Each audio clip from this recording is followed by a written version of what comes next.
नमस्कार दोस्तों। देखिए साथियों, आज बात करते हैं यूनिट 5 में आपका टॉपिक दे रखा है आकलन, मापन एवं मूल्यांकन। यूनिट 5 ज़्यादा बड़ी नहीं है साथियों, आपकी छोटी है। दो तीन टॉपिक और हैं इसके बाद में एक क्रियात्मक अनुसंधान है, तो ये अगले वीडियो में देखेंगे। इससे पहले साथियों, यूनिट 2 का टेस्ट आपने दिया है या नहीं दिया है? संपूर्ण यूनिट का टेस्ट लिया गया था। हालांकि उसमें प्रश्न थोड़े कम ही बने थे, 50 ही प्रश्नों को बनाया गया था, लेकिन पेपर बहुत ही शानदार था। जिस जिस विद्यार्थी ने दिया है उसकी तैयारी और ही बेहतर रहेगी। और ये यूनिट भी ज्यों ही समाप्त होती है साथियों, इसकी पूरी यूनिट का टेस्ट लिया जाएगा। तो आप साथ जुड़े रहें और लगातार वीडियो को देखते रहें। देखिए आज का टॉपिक मापन का अर्थ, मीनिंग ऑफ मेजरमेंट। मापन से हमारा तात्पर्य साथियों मानसिक मापन से लिया जाता है। यानी आपके दिमाग का स्तर कितना तेज हुआ है, कितना आपने जाना है, कितना ज्ञान प्राप्त किया है, इसी को मापते हैं। प्राय मापन मूल्यांकन का ही एक अंग माना जाता है। ये बहुत ही बड़ी बात है। देखिए कई बार पूछ लिया जाता है मापन क्या है? जो मूल्यांकन है, मूल्य प्लस अंकन, मूल्य प्लस अंकन। यानी छात्र ने जो भी ज्ञान प्राप्त किया है उसको वर्गीकृत करते हैं अंकों के आधार पर।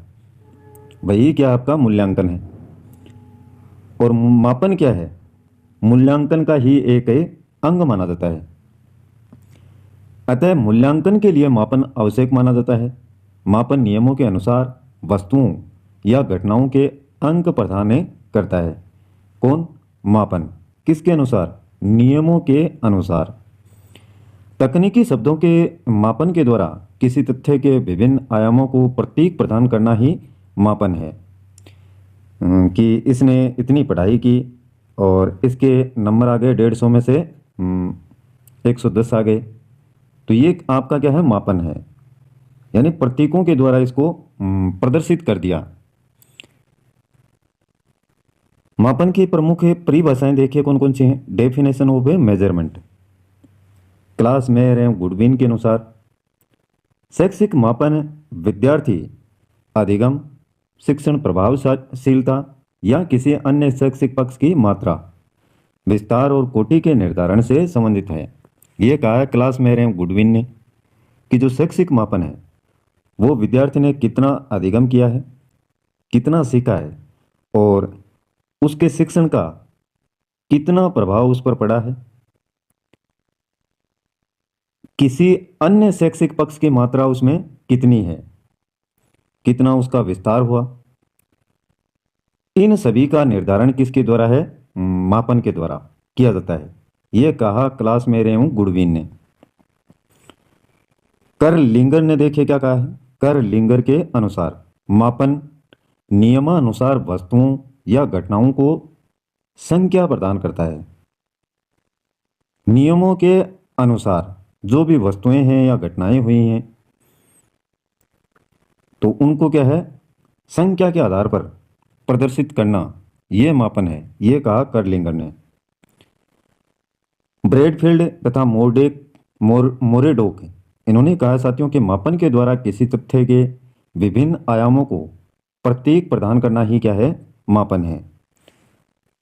परिभाषा कुल मिलाकर के साथियों वही है कि कुछ न कुछ उनको अंक दे दिए जाएं, यानी माप कर लिया जाए उनका। उन्होंने कितनी शिक्षा प्राप्त की है, शिक्षा जो प्राप्त की है उसका विस्तार कितना देखने को मिला, कितनी उसकी मात्रा है। इन सभी को क्या है? अंकों के द्वारा बांध दिया जाता है, उसके सामने प्रदर्शित किया जाता है कि इतने अंक आए हैं आपके और इतनी आपने योग्यता हासिल की है। ईबी वेस्ले के अनुसार देखिए मापन मूल्यांकन का वह भाग है जो प्रतिशत, मात्रा, अंकों, मध्यमान तथा औसत आदि के द्वारा किया जाता है। मूल्यांकन का ही क्या है? एक भाग है। इसमें भी क्या किया जाते हैं? जो भी आपने ज्ञान प्राप्त किया है उसको अंकों के आधार पर बताया जाता है। और यहाँ पर प्रतिशत, मात्रा में, अंकों में, मध्यमान, यानी 10 छात्रों ने, किसी के 9 नंबर आए हैं, किसी के 5 आए हैं, किसी के 6 आए हैं, कुल मिलाकर के उनका कितना मान है देखने को मिलता है, मध्यमान, या उनका एवरेज कितना है। ये जितने भी आए 10 छात्र हैं और इनके अंक ये हैं, इनको 2 से डिवाइड करके इनका औसत निकाल लिया जाता है। तो ये मापन के अलग अलग तरीके हैं। मापन के क्षेत्र देखिए साथियों, मापन के क्षेत्र, बुद्धि परीक्षण, मापन के द्वारा किया जाता है बुद्धि का परीक्षण। उपलब्धि, कितनी उसने योग्यता हासिल की है, तो वह उपलब्धि परीक्षण। अभिक्षमता, यानी उसमें ज्ञान ग्रहण करने की कितनी क्षमता है, कितनी कैपेसिटी है, उसका परीक्षण भी किसके द्वारा, मापन के ये क्षेत्र में शामिल है। और रुचि, उसकी रुचि किस प्रकार की है, यह भी मापन के द्वारा जाना जा सकता है। व्यक्तित्व परीक्षण, यानी उसमें अच्छे बुरे जो गुण हैं उनका परीक्षण। तो ये मापन के क्षेत्र हैं। अब देखिए मापन की विशेषताएं। मापन साथियों एक संकुचित प्रक्रिया है, एक निश्चित अंक की प्राप्ति की जाती है इससे। जैसे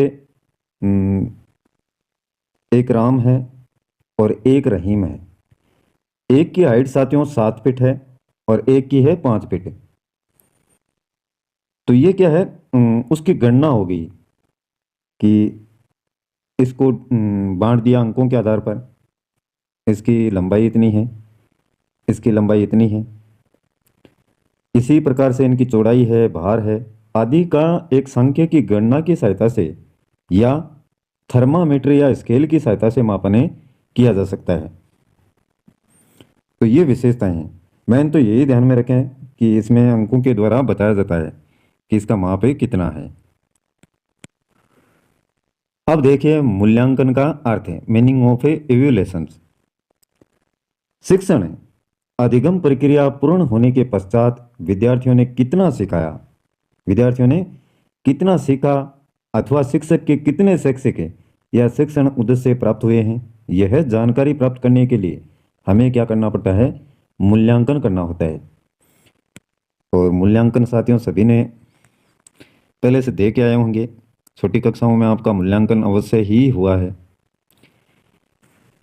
यह पता लगाना कि कोई वस्तु मात्रा में कितनी अधिक या कितनी कम है, कितनी बड़ी है, कितनी छोटी है, यह बात हर प्रकार के मूल्यांकन के संबंध में कही जा सकती है।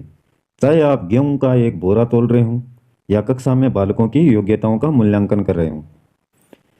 गेहूं के बोरे को तो आप क्विंटल या किलोग्राम में तोल लेते हैं, परंतु साथियों योग्यता का मूल्यांकन करने के लिए हमें एक परीक्षण में प्राप्त अंकों की ओर देखना पड़ता है।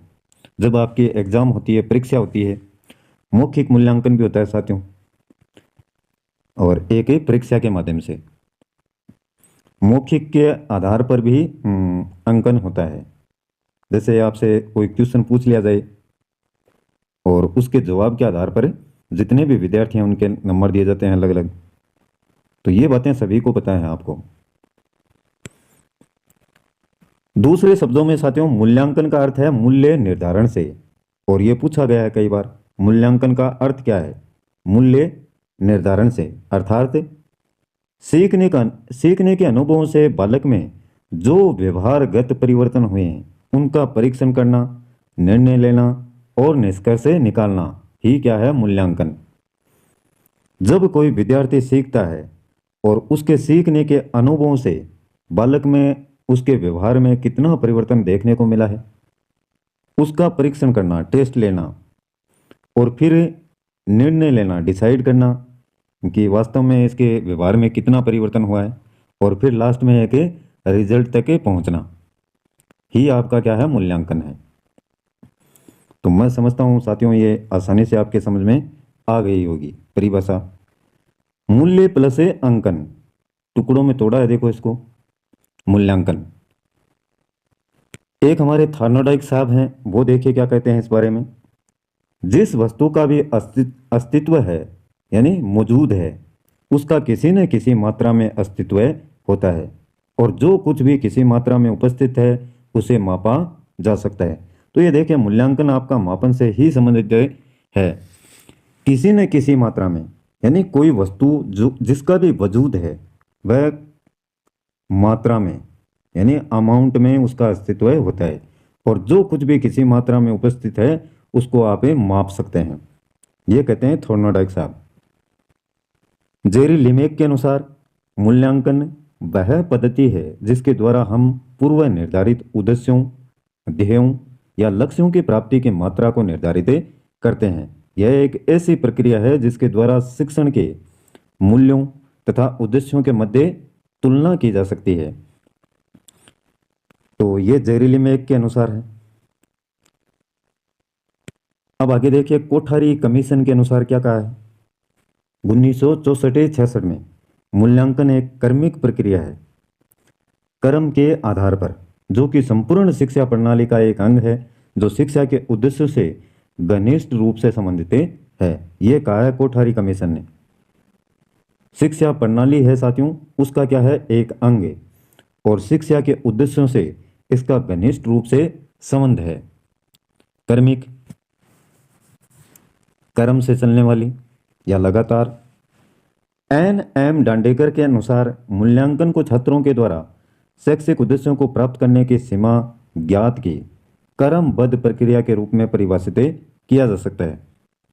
ये कहते हैं एन.एम. डांडेकर कि मूल्यांकन छात्रों के द्वारा शैक्षिक उद्देश्यों को प्राप्त करने की जो सीमा है उसको ज्ञात करने की क्रमबद्ध प्रक्रिया के रूप में आप परिभाषित कर सकते हैं।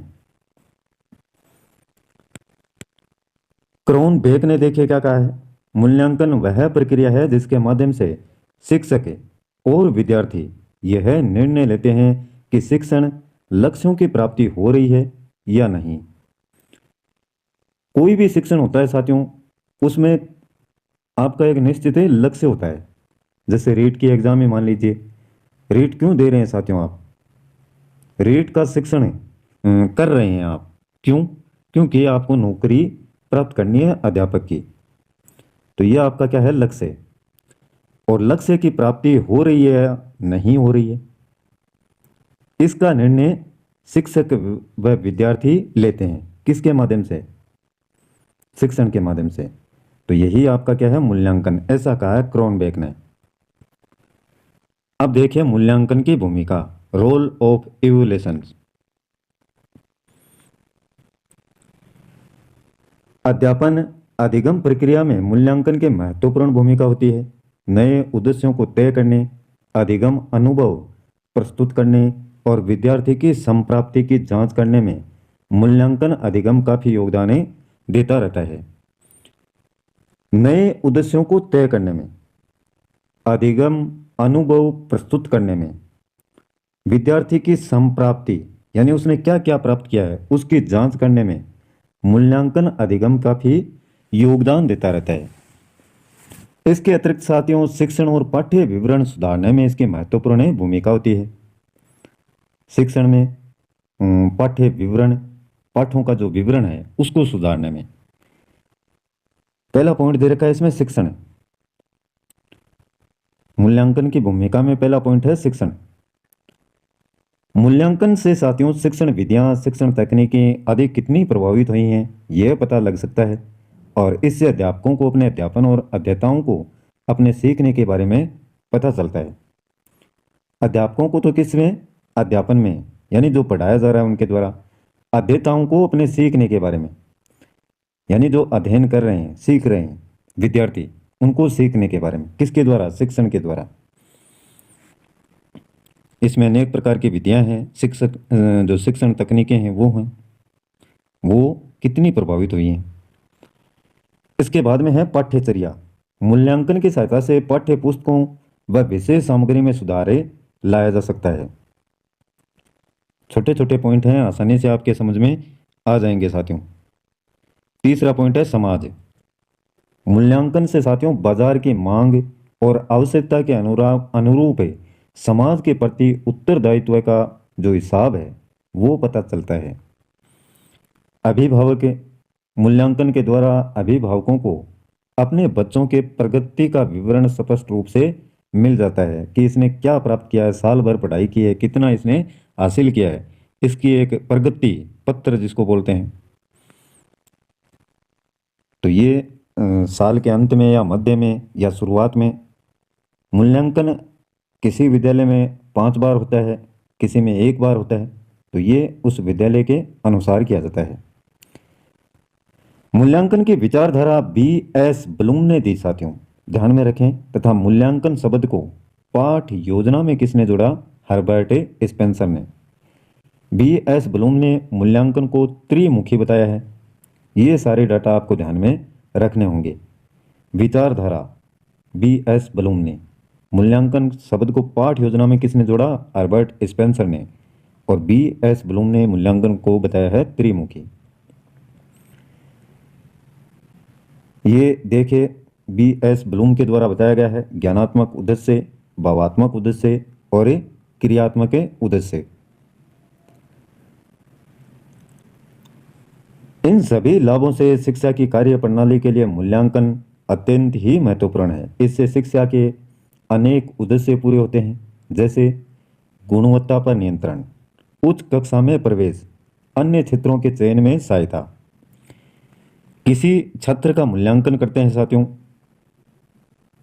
गुणवत्ता पर नियंत्रण, यानी कोई छात्र, जैसे शुरुआत में मूल्यांकन हो गया, 2 महीने का शिक्षण पूर्ण हुआ, शिक्षा उसने हासिल की 2 महीने में विद्यालय में, और फिर उसने क्या कितना प्राप्त किया है, वह सही दिशा में चल रहा है या नहीं चल रहा है, इस पर कंट्रोल किया जा सकता है।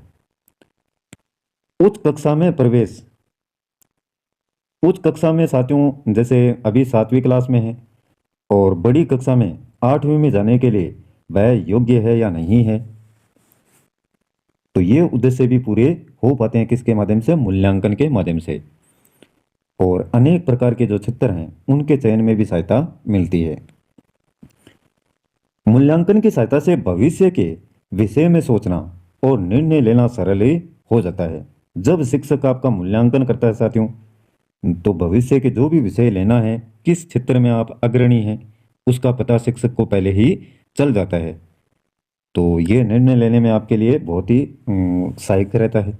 इन सब से यह निर्णय करने में दिशा ज्ञान आसान हो जाता है कि छात्र को भविष्य में कौन सा कोर्स लेना चाहिए अथवा कौन सा पेशा अपनाना चाहिए। अब देखिए साथियों, अध्यापन, अधिगम प्रक्रिया और मूल्यांकन। शैक्षिक प्रक्रिया के 3 मुख्य बिंदु हैं, एक उद्देश्य, अधिगम अनुभव, क्रियाएं और विद्यार्थी का मूल्य निर्धारण। शैक्षिक प्रक्रिया को सामान्य रूप से इस चित्र के माध्यम से समझ सकते हैं आप। ये शिक्षा की प्रक्रिया है साथियों। शैक्षिक उद्देश्य होते हैं इसमें, अधिगम अनुभव और ये मूल्यांकन। किसी भी जो भी शिक्षा आपके द्वारा ग्रहण की जाती है उसका कोई ना कोई उद्देश्य रहता है, और जब शिक्षा हासिल करते हैं आप, तो आपको क्या प्राप्त होता है? अनुभव, और लास्ट में उसका क्या करते हैं? मूल्यांकन, कि आपने कितना प्राप्त किया है। अब देखिए इसमें आगे, उद्देश्य यह निर्धारित करते हैं कि विद्यार्थी को कौन से वांछित व्यवहार को प्राप्त करने की दिशा में चलना चाहिए। अधिगम अनुभव वे क्रियाएं और अनुभव हैं जो वांछित व्यवहार प्राप्त करने के लिए विद्यार्थी को करने चाहिए। विद्यार्थियों में उल्लेखनीय अधिगम होने के लिए यह आवश्यक है कि शिक्षण क्या हो?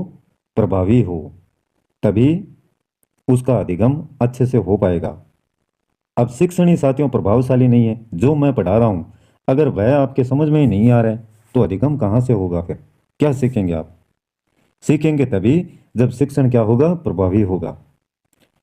विद्यार्थियों में विषय सामग्री के अधिक आदान प्रदान के लिए अध्यापक उचित विधियों और माध्यम को अपनाए।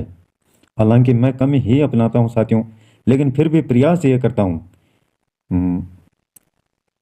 कि जो उदाहरण आपके लिए उपयोगी हैं, आपके आसपास से जुड़े हुए, उनसे आपको समझाने का प्रयास करता हूं, यानी उचित विधियों का, और ऐसे माध्यम अपनाएं जिससे शिक्षण क्या हो सके? प्रभावी। इस प्रकार प्रभावशाली अध्यापन वही है जो ज्ञान को उचित और सफल अधिगम अनुभवों की ओर ले जाए।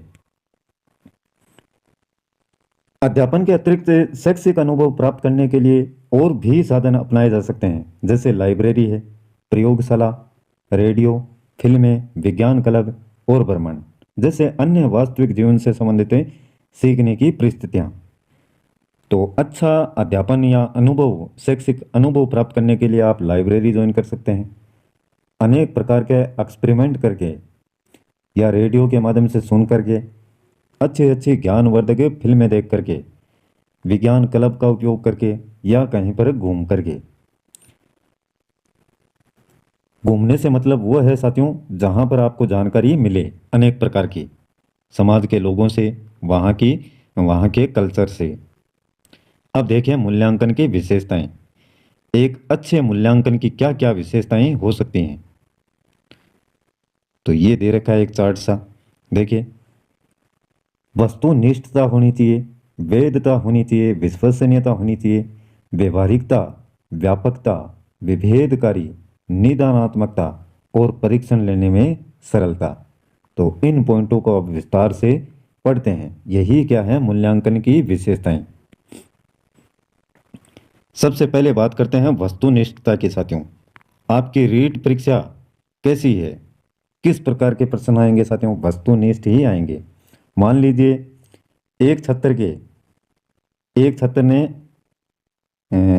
क या ए आंसर दिया और उसमें सटीक ए ही है। अब 100 छात्र भी साथियों इसमें ए देंगे तो सही प्रकार से उसका मूल्यांकन किया जा सकता है, यानी नंबर इसमें गड़बड़ी नहीं हो सकती। एक निबंधात्मक होता है, उसमें जैसे राम के ऊपर निबंध लिखवा लिया आपसे, या गाय के ऊपर, या विद्यालय के ऊपर, तो वह अध्यापक पर निर्भर करता है साथियों कि आपके कितने अंक देगा। किसी की हैंडराइटिंग उसको पसंद आ गई तो उसमें नंबर अच्छे आ गए, किसी के जो लिखने का तरीका है वो अच्छा लगा, तो ये सही अंकन नहीं होता साथियों निबंधात्मक में। लेकिन वस्तुनिष्ठता है, जो वस्तुनिष्ठ पर्सन है उनमें क्या है, उत्तर एक ही होता है और वह सही हुआ तो आपके नंबर आ गए, नहीं तो नहीं। यानी पक्षपात का कोई भी स्थान नहीं है इसमें। देखिए, कोई भी परीक्षा वस्तुनिष्ठ या व्यक्तिगत तब कहलाती है जब प्रश्नों के विभिन्न उत्तर न होकर एक ही उत्तर हो, और इस प्रकार की परीक्षा क्या कहलाती है, वैध, जिसमें पक्षपात का स्थान ही नहीं हो। अब देखिए वैधता। वैधता का अर्थ है मूल्यांकन की वह मात्रा जहां उसकी शुद्धता, योग्यता, विशेषता या तथ्य का मापन करता है जिसके लिए उसकी रचना की गई है। मूल्यांकन की वैधता के निर्धारण करने के लिए कसौटी का चुनाव करना पड़ता है। कोई भी मूल्यांकन तथ्य तभी वैध माना जाता है जब वह विश्वसनीय हो। यदि उसकी विश्वसनीयता शून्य है तो उसे किसी अन्य परीक्षण से सह संबंधित नहीं किया जा सकता है। जैसे साथियों ऊपर वाला उदाहरण आपको बताया, वस्तुनिष्ठ जो परीक्षा होती है उसमें एक ही उत्तर होता है और अंकन भी उसी के आधार पर किया जाता है, यानी पक्षपात की उसमें संभावना नहीं है। तो वह क्या है, वैधता को प्रदर्शित करता है, यानी उसमें विश्वसनीयता है, और यही बात यहां पर लिखी गई है। तीसरा पॉइंट है साथियों विश्वसनीयता। कोई भी परीक्षा विश्वसनीय तभी कही जा सकती है जबकि बार बार उत्तर पुस्तिका की जांच करने पर भी अंकों में अंतर नहीं आए। हम यह भी कह सकते हैं कि एक छात्र की उत्तर पुस्तिका के जितने भी परीक्षकों से जांच कराई जाए तो अंक क्या रहेंगे, समान ही रहेंगे। तो इस प्रकार की परीक्षा क्या है, विश्वसनीय। चौथा पॉइंट है व्यवहारिकता व उपयोगिता। प्रयोग की स्थिति, लिए गए समय, लागत की दृष्टि से मूल्यांकन को वास्तविक, व्यवहारिक और ठीक होना चाहिए। इससे छात्रों को प्रतिपोषण मिलना चाहिए और उनकी वर्तमान क्षमता और कमजोरियों में भी सुधार होना चाहिए। प्रश्न पत्र और अन्य सामग्री अधिक खर्चीली नहीं होनी चाहिए। वह परीक्षा लेने में आसानी होनी चाहिए। छात्र आपस में नकल तथा पूछताछ द्वारा अनुचित लाभ उठाने में समर्थ नहीं हो सकें, तभी वह उपयोगी साबित हो सकती है। खर्चीली भी ना हो, कमजोरियों में सुधार भी लाया जा सके और परीक्षा लेने में भी आसानी हो, नकल नहीं हो सके। तो ये व्यवहारिकता व उपयोगिता। अब देखिए विभेदकारी। कोई भी परीक्षा विभेदकारी तब कहलाती है जब उसमें सभी प्रकार के स्तरों के छात्रों के अनुकूल प्रश्न हो, मंद बुद्धि वाले के भी लिए, प्रखर यानी तेज बुद्धि वाले के भी लिए, सभी छात्रों के लिए प्रश्नों का समावेश हो, अर्थात उसे प्रखर व मंद बुद्धि छात्रों के बीच स्पष्ट भेद करने वाली होनी चाहिए। तो ये क्या है आपकी विभेदकारी। छठा है व्यापकता। परीक्षा में दिए गए प्रश्न संपूर्ण पाठ्यक्रम से संबंधित होने चाहिए। जितने भी पाठ दिए गए हैं उनमें से आपके होने चाहिए। मूल्यांकन ऐसा होना चाहिए कि वह अधिक से अधिक पाठ्यक्रम की जांच कर सके, उसमें सभी प्रकरणों के सभी अंशों तथा अन्य उपयोगी ज्ञान की उचित जांच की क्षमता हो। तो वह है आपका व्यापकता। निदानात्मकता। एक अच्छे मूल्यांकन में निदानात्मकता का गुण भी होना चाहिए। जिस प्रकार किसी भी रोगी के रोग का उचित निदान करने या उसके उपचार के लिए आवश्यक है, उसी प्रकार विद्यार्थियों की कमियों, कठिनाइयों तथा रुचियों इत्यादि का उचित ज्ञान भी आवश्यक है, जिससे उसकी रुकावटों को दूर किया जा सके। तो मूल्यांकन में क्या है, निदानात्मकता का गुण होना चाहिए, जिससे विद्यार्थी की कमियां हैं, कठिनाइयां कौन कौन सी आ रही हैं, किस में उसकी रुचि है, ये सब आप जान सकें और उनका उपचार भी कर सकें। आठवां है परीक्षण लेने में सरलता। परीक्षण साथियों ऐसा होना चाहिए जिसके निर्धारित नियम, निर्देश आदि क्या हों, सरल, जो आसानी से समझे जा सकें तथा परीक्षण लेने के लिए किसी विशेषज्ञ की आवश्यकता नहीं हो। अब आगे साथियों इसमें आपका एक दे रखा है मूल्यांकन के प्रकार, वो देखेंगे कल। एक दिन में अगर साथियों पूरा वीडियो करवाएंगे तो फिर मैं समझता हूँ कम समझ में आता है। अगर टुकड़ों में समझाया जाए थोड़ा थोड़ा करके तो आसानी से आपके समझ में आएगा। आज इतना पढ़ाया, अच्छे से इसको पढ़ें, एक बार कम से कम वीडियो को आराम से देखें जिसमें किसी भी प्रकार का विघ्न ना हो। वीडियो अपलोड इसीलिए करता हूँ साथियों, एक लाइव क्लास होती है उसमें उसी समय देखने का मज़ा रहता है, लेकिन इसमें साथियों जब भी आपको समय मिले कि अब मेरे पास में समय है और ये 20 मिनट का वीडियो है तो मेरे को देखना है, मैं अब किसी की नहीं सुनूंगा, तो उस समय आप वीडियो को लेकर के बैठें और देखने के बाद में फिर ये अपने आप माइंड में आप घुमाएं कि इसको हमने इतनी देर 20 मिनट दिए हैं तो इसमें क्या क्या पढ़ा है, और हो सके तो एक रफ कॉपी रखें और उसमें मुख्य मुख्य पॉइंटों को आप लिखें कि आज के टॉपिक में क्या क्या पढ़ा है। 100% गारंटी है साथियों, आप इसको कभी नहीं भूलेंगे, याद रखेंगे हमेशा। और 5-7 दिन के बाद में एक बार और रिवाइज कर लिया जाए इसको, टॉपिक को, उसी को, तो साथियों एग्जाम तक आपको देखने की भी आवश्यकता नहीं रहेगी। फिर करने हैं आपको इसके प्रश्न उत्तर। तो साइकोलॉजी का मैटर साथियों ये यूनिट बहुत जल्द करवाने का प्रयास रहेगा, उसके बाद में बचेंगी आपकी 3 यूनिट, और हो सके तो इस संडे से पहले इसको कंप्लीट करके इसका एक टेस्ट भी हो जाए। लगातार बने रहें, वीडियो को लाइक करते रहें, और ना पसंद आए तो साथियों डिसलाइक जरूर कीजिएगा। चैनल को सब्सक्राइब नहीं किया तो वो भी कर लें, जिससे आने वाले प्रत्येक वीडियो के नोटिफिकेशन आपके मोबाइल के होम स्क्रीन पर आपको लगातार मिलते रहें। आज के लिए बस इतना ही साथियों, कल फिर मिलते हैं एक नए वीडियो, नए टॉपिक और नई जानकारी के साथ में। तब तक के लिए जय हिंद।